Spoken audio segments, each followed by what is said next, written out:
Starlink lero wetutuuse wano wetuli empapula zimaze okuteebwayo mu UCC okitegeera empapula zimaze okuteebwayo mu UCC twagala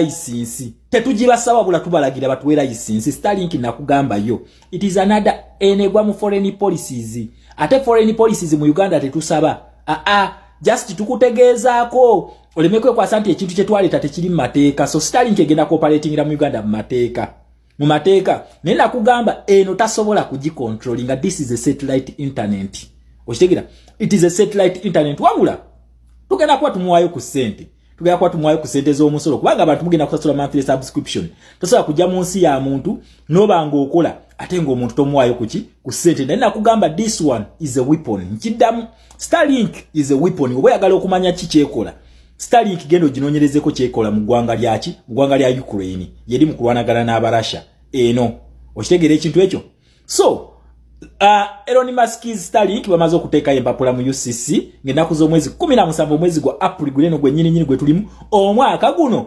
tumugamba twagala license tutandike operation kitegeeza ki buli kimu kimaze okusetingibwa najja nemba gamba nti etandise connectinga mu Uganda connectinga bulungi nnyo mu Uganda ne gadgets tosobola kuzifuna mu Uganda inazijja Kenya kati wali ku stage okwe tubadde inga osobola okujja gadgets Kenya no connectinga mu Uganda kati twagala launching we mala okulaunchinga gadget mugenda kugifuna cheap fast and affordable kakati Airtel ne MTN mugenda kwekabira nkiddemu nga Safaricom ne Airtel wekaabe Kenya mubadde mu baba na Uganda mugenda kaba mu na Uganda nkugambye empapula mazo ziteekayo mu UCC bazitaddeyo twagala license tutandika okugula wa maduuka agaffe then tutandika okuweereza mu na Uganda empuliziganya Museveni gyatasobola kujjako nkiddamu eno Museveni tasobola kujijja kukuwobozikiza nsi yonna tasobola ate ne kweno stage bwe tuliko license tujeetaaga olw'ensonga tutaddemu nnyingi okitegeera ekintu ekyo tutaddemu sente nnyingi nnyo mu connection zimu biki byonna tutaddemu sente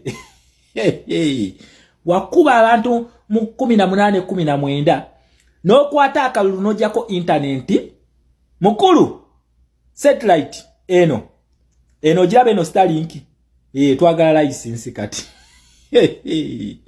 okalya ddakadda mbwera Museveni era yegundi ye government agenda giregulatinga ayinza okuba ma license kale gitumme license bakuwaana tumme license okitegeera tumme license nakugambye America yaze ku protectinga East Africa watandikira then ava wasasane Africa yona ajagala ku satellite bweti kwajagala tekyali kuddamu kukola buyekerawo mu region kubanga business nyingi nnyo mu America zaleesaawo mu region ya East Africa yegenda okubeera base ye ngebesinga Kenya then n'atambula Africa yona nga tuyita mu orbito corridor ne African Rail Line zezo zatandise okukola mu gundi kitulwalawa Kongo ndowooza mubiraba nabyo mulabe ekiri Kongo mukirabe ekiri Kongo kino kye nabagamba nembagamba nti America azze kumalako otawuli mu kugenda maaso trade weri mu kugenda maaso wakati wa America ne gwanga lya China era wetwogerera leero ngo America ali mu 245%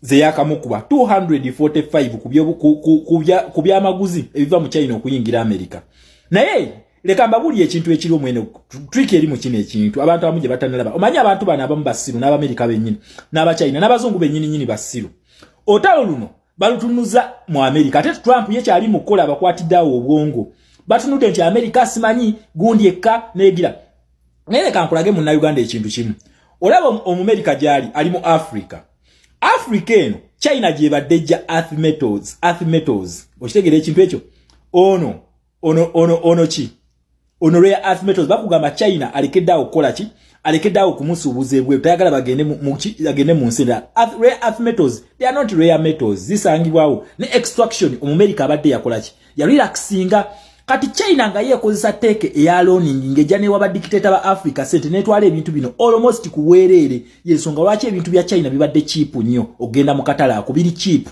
kati almost ebintu bino abadde bitwalira bwerere okuva mu Africa kati America agenza okulaba batandise okuzanyira ku dola n'agamba kati ngenda kufa nani nakufafagana na mu China ye big economy oba ye largest economy mu BRICS akola ki alimu America ona akimanyi tisenga akuba mu China ono economically BRICS agenda kuba ginafuyiza okitegeera ekintu kino agenda kuba ginafuyiza Kubino babagamba nti simanyi Canada nedduka European Union inogera bonna beetaaga America bamwetaaga.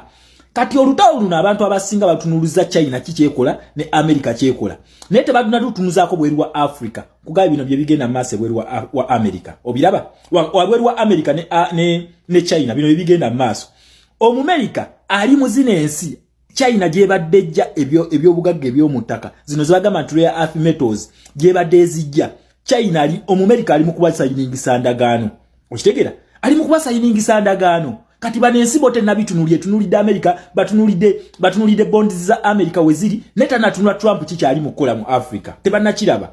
Okitegera ekintu ekyo. Kino kye nakuga nti kigenda kubeerera nnyo kizibu China okuwangula America mu luno olutalo. Katulabe gye lugenda. Neze nkugambye. Nabagamba ffe tugenda okwesunga mu luno olutalo gwe muna Uganda kyoyina okwesunga mu luno olutalo kwe kugwa kwa Museveni ne Kagame. Kwe mulina okwesunga. Okitegera? Bano ono omusajja ono bamuyita Eric Prince. Eric Prince akulira bagita Black Water operation.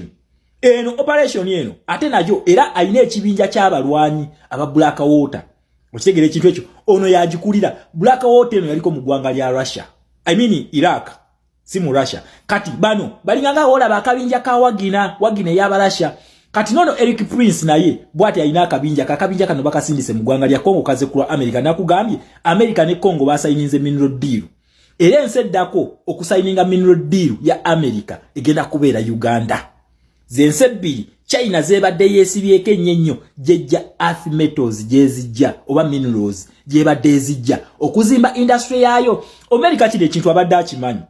Kati yesi ensonga lwaki yesibye kuzino nsi bbiri. Kati bo bano batunulidde America na China biche bigenda mu maaso. Nti balaba kye kigenda mu maaso eno. Kati ono bamulese agenda kukola nga border patrol. Teri kya bugagga kya Congo kigenda kuddamu teri smuggling. Agenda kuddamu kolebwa ku bya bugagga bya Congo. Ono agenda kugoverninga borders. Ate agenda okubeera ne mu finance gye bamutadde. Ono musajja businessman. Okitegera? Businessman is an economist. Ne ate yatandika wa kabinja ke akabalwanyi. Okitegera? Era bakugamba nti mineral deal America yagisayinize yes. Nete bamanye engeri gyegenda providing security. Kati bo bagamba nti the only way bagenda providing security kusindika ono omusajja Eric Prince eyaze. Okitegera? Kati esaawa eno UPDF ebadde ebba gold wa Congo n'emufulumya Congo. Rwanda nebba n'emufulumya Congo. Kakati ono America yegenda okubeera ku border points zonna. Teri kya bugagga kuddamu kubeera smuggled out of Congo. American companies zitandise okukola ki okusima ebyobugagga bya Congo. These are the rare earth metals zetubadde twogerako. Okitegera ekintu ekyo. Kati already America kati azifunye. Kakati ate China already. Era nze mbagamba bano. Waliwo olutalo luno otunulya shaping yalwo. Yetaaga n'oteekamu nnyo common sense y'amaanyi nnyo mu luno olutalo. Then mwabagira tiimu China simanyi nze ndi tiimu China ndi tiimu China. Benkusaasidde kwato banyi America kikyali mukola. Naye oba oyagala okumanya shaping y'olutalo luno olutuufu olwa de-dollarization njagala otunule mu Africa. Kuba Africa yentabiro ya China webadde ekolera deal zaayo zonna mu Africa awo.